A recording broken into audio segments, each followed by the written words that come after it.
ಜಕ್ಕಲಿಯಲ್ಲಿ 80ನೇ ಸ್ವಾತಂತ್ರ್ಯೋತ್ಸವದ ಅದ್ದೂರಿ ಸಂಭ್ರಮ ಸಡಗರಿಂದ ಜರುಗಿದ ಮಧ್ಯರಾತ್ರಿ ಧ್ವಜಾರೋಹಣ 2014ರಿಂದ ನಡೆದುಕೊಂಡು ಬಂದ ಅಪರೂಪದ ಸಂಪ್ರದಾಯ ಕಣ್ಮನ ಸೆಳೆದ ಆಕಾಶ ಬುಟ್ಟಿ ಪಟಾಕಿ ಸಿಡಿತದ ಜಯಘೋಷ. ನಮಸ್ಕಾರ, ರಾಷ್ಟ್ರ ಕ್ರಾಂತಿ ನ್ಯೂಸ್ಗೆ ಸ್ವಾಗತ. ದೇಶದಾದ್ಯಂತ ಸ್ವಾತಂತ್ರ್ಯದ ಅಮೃತ ಕಲರವ ಮೊಳಗ್ತಾ ಇದ್ರೆ ಇತ್ತ ಗದಗ ಜಿಲ್ಲೆಯ ಜಕ್ಕಲಿ ಗ್ರಾಮದಲ್ಲಿ ದೇಶ ಪ್ರೇಮದ ನವ ಇತಿಹಾಸವೇ ಸೃಷ್ಟಿಯಾಗಿದೆ. ಶ್ರೀ ಸ್ವಾಮಿ ವಿವೇಕಾನಂದ ಯುವ ಸೇನಾ ಸಂಘ ಜಕ್ಕಲಿ ಗ್ರಾಮ ಪಂಚಾಯತ್ ಹಾಗೂ ಗ್ರಾಮದ ಸಕಲ ಸಂಘ ಸಂಸ್ಥೆಗಳ ವತಿಯಿಂದ 80ನೇ ಸ್ವಾತಂತ್ರ್ಯೋತ್ಸವವನ್ನು ಅತ್ಯಂತ ವಿಶಿಷ್ಟವಾಗಿ ಆಚರಿಸಲಾಯಿತು. ದಿನಾಂಕ 14ರ ಸಂಜೆಯಿಂದಲೇ ಆರಂಭವಾದ ಸಾಂಸ್ಕೃತಿಕ ಕಾರ್ಯಕ್ರಮಗಳು ಮಧ್ಯರಾತ್ರಿ 12 ಗಂಟೆಗೆ ಮುಗಿಲು ಮುಟ್ಟಿದ ತ್ರಿವರ್ಣ ಧ್ವಜಾರೋಹಣದೊಂದಿಗೆ ಇಡೀ ಗ್ರಾಮವನ್ನೇ ದೇಶಭಕ್ತಿಯ ಸಾಗರದಲ್ಲಿ ಮಿಂದೇಳುವಂತೆ ಮಾಡಿತು. ಹೌದು, ಜಕ್ಲಿ ಗ್ರಾಮದಲ್ಲಿ ಸ್ವಾತಂತ್ರ್ಯೋತ್ಸವ ಅಂದ್ರೆ ಅದು ಬರೀ ಹಬ್ಬವಲ್ಲ, ಅದೊಂದು ರಾಷ್ಟ್ರೀಯ ಮಹೋತ್ಸವ. 2014ರಿಂದ ಆರಂಭವಾದ ಮಧ್ಯರಾತ್ರಿ ಧ್ವಜಾರೋಹಣದ ಅಪರೂಪದ ಸಂಪ್ರದಾಯವನ್ನ ಈ ಬಾರಿಯೂ ಕೂಡ ಸರ್ವ ಜನಾಂಗದ ಗ್ರಾಮಸ್ಥರು ಒಟ್ಟಾಗಿ ಮುಂದುವರೆಸಿದ್ದಾರೆ. ಮಧ್ಯರಾತ್ರಿ ಸರಿಯಾಗಿ 12 ಗಂಟೆಗೆ ಸಮಾಜ ಸೇವಕಿ ಶ್ರೀಮತಿ ಹುಚ್ಚಮ್ಮ ಚೌಧರಿ ಅವರ ಸಮ್ಮುಖದಲ್ಲಿ ತ್ರಿವರ್ಣ ಧ್ವಜಾರೋಹಣವನ್ನು ನೆರವೇರಿಸಲಾಯಿತು. ನೂರಾರು ಯುವಕರು, ಹಿರಿಯರು, ಮಕ್ಕಳು ಕೈಯಲ್ಲಿ ತಿರಂಗ ಹಿಡಿದು ಭಾರತ ಮಾತಾ ಕಿ ಜೈ, ವಂದೇ ಮಾತರಂ ಅನ್ನುತ್ತಾ ಗಗನಕ್ಕೇರಿದ ಧ್ವಜಕ್ಕೆ ಗೌರವ ಸಲ್ಲಿಸಿದ ಕ್ಷಣ ರೋಮಾಂಚನಕಾರಿಯಾಗಿತ್ತು.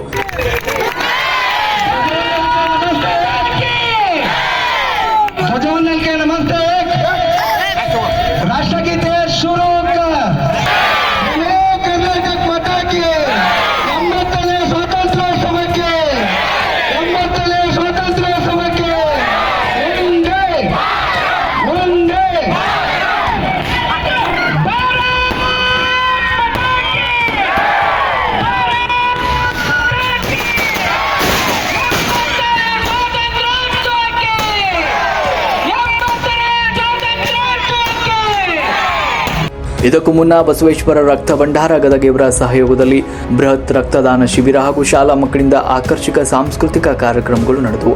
ಕಾರ್ಯಕ್ರಮದಲ್ಲಿ ನಮ್ಮ ನಾಡಿನ ಹೆಮ್ಮೆಯ ಕಣ್ಮಣಿಗಳನ್ನು ಗ್ರಾಮಸ್ಥರ ಮುಕ್ತ ಕಂಠದಿಂದ ಸನ್ಮಾನಿಸಿ ಗೌರವಿಸಿದರು.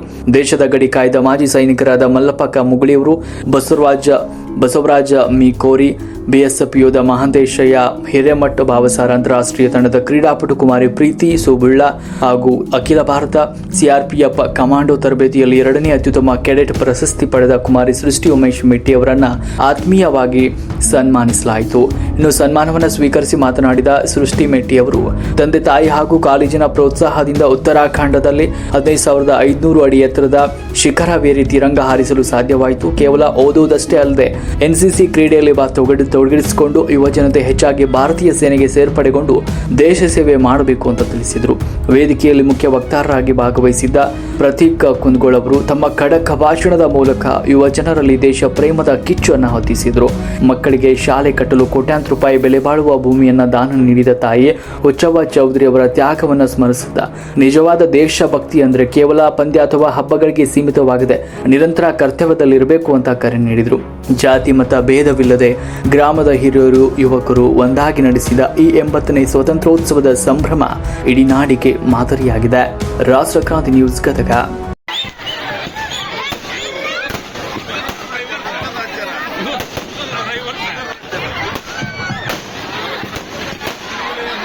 ಮತ್ತು ಸಕಲ ಜಕ್ಕಲಿ ಗ್ರಾಮಸ್ಥರ ವತಿಯಿಂದ ಸನ್ಮಾನ ಕಾರ್ಯಕ್ರಮ ಮತ್ತು ಅದರೊಂದಿಗೆ ಅವರು ಇಲ್ಲಿಗೆ ಆಗಮಿಸಿ ಕಾರ್ಯಕ್ರಮವನ್ನು ಯಶಸ್ವಿ ಮಾಡಿದ್ದಕ್ಕಾಗಿ ನಮ್ಮ ಶ್ರೀ ಸ್ವಾಮಿ ವಿವೇಕಾನಂದ ಯುವ ಸೇವಾ ಸಂಘದ ವತಿಯಿಂದ ಮತ್ತು ಗ್ರಾಮಸ್ಥರ ವತಿಯಿಂದ ತುಂಬ ಹೃದಯದ ಧನ್ಯವಾದಗಳನ್ನು ಕೂಡ ಈ ಸಮಯದಲ್ಲಿ ಅರ್ಪಿಸಲಿಕ್ಕೆ ಇಷ್ಟಪಡ್ತಾ ಇದ್ದೇನೆ.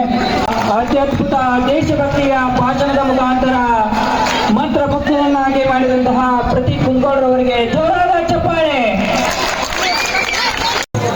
ಪಾದಪದ್ಮೈತ್ರೋಷತ್ವ ಪ್ರಣಮಾಮಿ ಭೂರ್ಮು ರತ್ನಾಕರ ದೌತಪದಾಂ ಹಿಮಾಲಯ ಕಿರೀಟಿನಿ ಬ್ರಹ್ಮರಾಜ್ಯ ಶ್ರೀ ರತ್ನಾಟ್ಯಂ ಒಂದೇ ಭಾರತ ಮಾತರಂ. ಮೊದಲು ತಾಯಿ ಭಾರತಿಯನ್ನ ಹೃದಯ ಮಂದಿರದಲ್ಲಿ ಪೂಜಿಸಿಕೊಂಡು ಒಂದು ಕಡಿಮೆ ಆಯುಷ್ಯವನ್ನ ಹೊಂದಿರತಕ್ಕಂತಹ ದೀಪ ತಾನು ಸುಟ್ಟುಕೊಂಡು ತನ್ನ ಸುತ್ತಮುತ್ತಲಿರುವ ಪ್ರದೇಶಕ್ಕೆ ಯಾವ ರೀತಿಯಾಗಿ ಬೆಳಕನ್ನ ಕೊಡುತ್ತದೋ ಅದೇ ರೀತಿಯಾಗಿ ತನ್ನ ಕಡಿಮೆ ಆಯುಷ್ಯದಲ್ಲಿ ದೇಶಕ್ಕೋಸ್ಕರ ಪ್ರಾಣವನ್ನ ಅರ್ಪಿಸಿದ ನನ್ನ ನೆಚ್ಚಿನ ನಾಯಕ, ಸ್ವಾತಂತ್ರ್ಯ ಸೇನಾನಿ, ಕ್ರಾಂತಿಯ ಸಿಡಿಲು ಭಗತ್ ಸಿಂಗ್ ಅವರನ್ನ ಎನ್ನ ಹೃದಯ ಮಂದಿರದಲ್ಲಿ ಪೂಜಿಸಿಕೊಂಡು ವೇದಿಕೆ ಮೇಲೆ ಆಸೀನರಾಗಿರ್ತಕ್ಕಂತಹ ಇವತ್ತಿನ ದಿನಮಾನದಲ್ಲಿ ಒಂದೇ ಹೊಟ್ಟೆಯಲ್ಲಿ ಹುಟ್ಟಿರ್ತಕ್ಕಂಥ ಅಣ್ಣತಮ್ಮರ ಒಂದು ಗುಂಟೆ ಜಾಗ ಹೆಚ್ಚು ಕಡಿಮೆ ಆದ್ರ ಜಗಳ ಮಾಡ್ತಕ್ಕಂಥ ಪರಿಸ್ಥಿತಿ ಇರ್ತಕ್ಕಂಥ ಸಮಾಜದಲ್ಲಿದ್ದೀವಿ.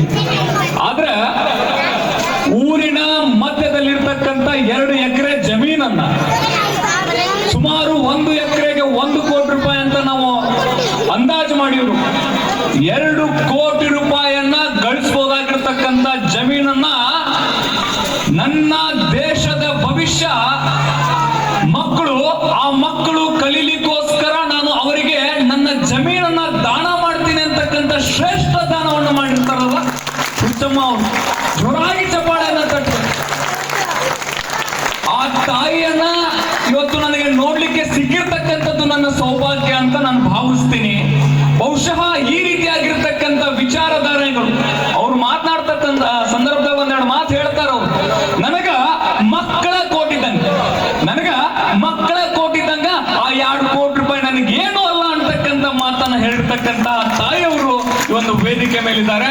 ಅವರ ಆದಿಯಾಗಿ ಈ ಒಂದು ಕಾರ್ಯಕ್ರಮದ ಅಧ್ಯಕ್ಷತೆಯನ್ನ ವಹಿಸಿಕೊಂಡಿರ್ತಕ್ಕಂತಹ ಶ್ರೀ MM ಮೇಟಿ ಅವರ ಆದಿಯಾಗಿ ವೇದಿಕೆ ಮೇಲೆ ಆಸೀನರಾಗಿರ್ತಕ್ಕಂತಹ ಎಲ್ಲ ಗಣ್ಯಮಾನ್ಯರಿಗೆ ಹಾಗೂ ವೇದಿಕೆಯ ಮುಂಭಾಗದಲ್ಲಿ ಕೂತ್ಕೊಂಡಿರ್ತಕ್ಕಂತಹ ಕುದಿಯದ ರಕ್ತವೇ ಅಲ್ಲ, ಮಿಡಿಯದ ಹೃದಯವೇ ಅಲ್ಲ, ದೇಶಕ್ಕೋಸ್ಕರ ಬಾಳದ ಬದುಕು, ರಾಷ್ಟ್ರಕ್ಕೋಸ್ಕರ ತುಡಿಯದ ಬದುಕೇ ಅಲ್ಲ ನರಕವದು ಎನ್ನುವ ಮಾತಿನಂತೆ ಸೇರಿದ ಅಪಾರ ಜಕ್ಲಿ ಗ್ರಾಮದ ಸಮಸ್ತರಿಗೂ ಕೂಡ ಪ್ರೀತಿಪೂರ್ವಕ ನಮಸ್ಕಾರಗಳನ್ನು ಅರ್ಪಿಸ್ತೇನೆ.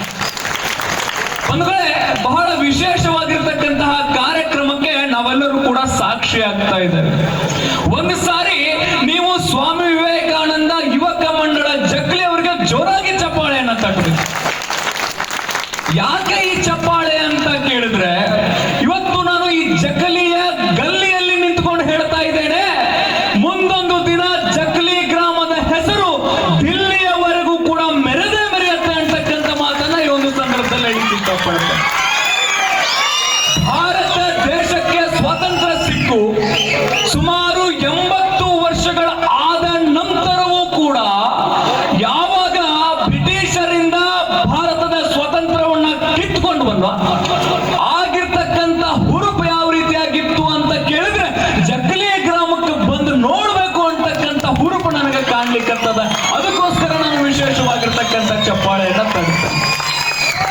ಬಂಧುಗಳೇ, ಆ ತರುಣ ಮಿತ್ರರು ಯಾವ ರೀತಿಯಾಗಿದ್ದಾರೆ ಅಂತ ಕೇಳಿದ್ರೆ, ನಾನು ಇರಲಿ ಇಲ್ಲದಿರಲಿ ನನ್ನ ಭಾರತ ಬೆಳಗುತ್ತಿರಲಿ ಅನ್ನುವ ಧ್ಯೇಯವನ್ನ ಇಟ್ಟುಕೊಂಡು, ಸಂಕಲ್ಪವನ್ನ ಇಟ್ಟುಕೊಂಡು ಅತ್ಯದ್ಭುತವಾಗಿರ್ತಕ್ಕಂಥ ಕಾರ್ಯವನ್ನ ನಿರಂತರವಾಗಿ ಮಾಡ್ತಾ ಇರ್ತಕ್ಕಂಥದ್ದು ಬಹುಶಃ ಈ ಗ್ರಾಮದ ಸೌಭಾಗ್ಯ ಅಂದ್ರೆ ತಪ್ಪಾಗ್ಲಿಕ್ಕಿಲ್ಲ ಅಂತಕ್ಕಂಥದ್ದನ್ನ ಈ ಒಂದು ಸಂದರ್ಭದಲ್ಲಿ ಹೇಳಿಕ್ಕೆ ಇಷ್ಟಪಡುತ್ತೇನೆ. ಯಾಕೆ ಈ ಮಾತು ಹೇಳ್ತಾ ಇದ್ದೀನಿ ಅಂತ ಕೇಳಿದ್ರೆ, ನಮ್ಮ ಯುವಕರಿಗೆ ರಾಷ್ಟ್ರದ ಬಗ್ಗೆ ಪ್ರೀತಿ ಬರೋದು ಯಾವಾಗ ಅಂತ ಕೇಳಿದ್ರೆ ಕೇವಲ 3 ಸಂದರ್ಭದಲ್ಲಿ ಮಾತ್ರ. 1 ಸ್ವಾತಂತ್ರ್ಯೋತ್ಸವ, 2 ಗಣರಾಜ್ಯೋತ್ಸವ, ಮತ್ತೊಂದು ಪ್ರಮುಖವಾಗಿ ಇಂಡಿಯಾ ಪಾಕಿಸ್ತಾನ ಕ್ರಿಕೆಟ್ ಮ್ಯಾಚ್ ಇದ್ದಾಗ ಅಲ್ವಾ. ಈ ಸಂದರ್ಭದಲ್ಲಿ ಮಾತ್ರ ನಮಗೆ ದೇಶದ ಬಗ್ಗೆ ಇಲ್ಲದ ಅಭಿಮಾನ ಬರುತ್ತೆ. ಕನಿಷ್ಠ ಪಕ್ಷ ನಮಗಿಲ್ಲಾದ್ರೂ ಕೂಡ ದೇಶದ ಬಗ್ಗೆ ಅಭಿಮಾನ ಬರುತ್ತೆ ಅನ್ನೋದಾದ್ರೆ ಇನ್ನು ಕೆಲವೊಂದಿಷ್ಟು ಜನ ಆದ್ರೆ ಎಂತವ್ರು ಗೊತ್ತೇ, ಭಾರತವೇನಾದ್ರೂ ಕ್ರಿಕೆಟ್ ಪಂದ್ಯದಲ್ಲಿ ಪಾಕಿಸ್ತಾನದ ಜೊತೆ ಸೋತ್ರೆ ಒಬ್ಬ ಹೈದರಾಬಾದಿನ IIT ಕಾಲೇಜ್ನಲ್ಲಿ ಓದ್ತಕ್ಕಂಥ ವಿದ್ಯಾರ್ಥಿ ಹೇಳ್ತಾರ, ಭಾರತ ದೇಶದ ಕ್ರಿಕೆಟ್ ಆಟಗಾರ ವಿರಾಟ್ ಕೊಹ್ಲಿ ಅವರ ಮಗಳನ್ನ ಈಗ 2 ರಿಂದ 3 ವರ್ಷ ಮಗಳು ಅವಳನ್ನ ಅತ್ಯಾಚಾರ ಮಾಡಬೇಕು ಅಂತಾನೆ ಅವನು ದೇಶಭಕ್ತನ. ಚಂದ್ರಯಾನವನ್ನ ಅಪಹಾಸ್ಯ ಮಾಡ್ತಕ್ಕಂಥವ್ರು ದೇಶಭಕ್ತರ.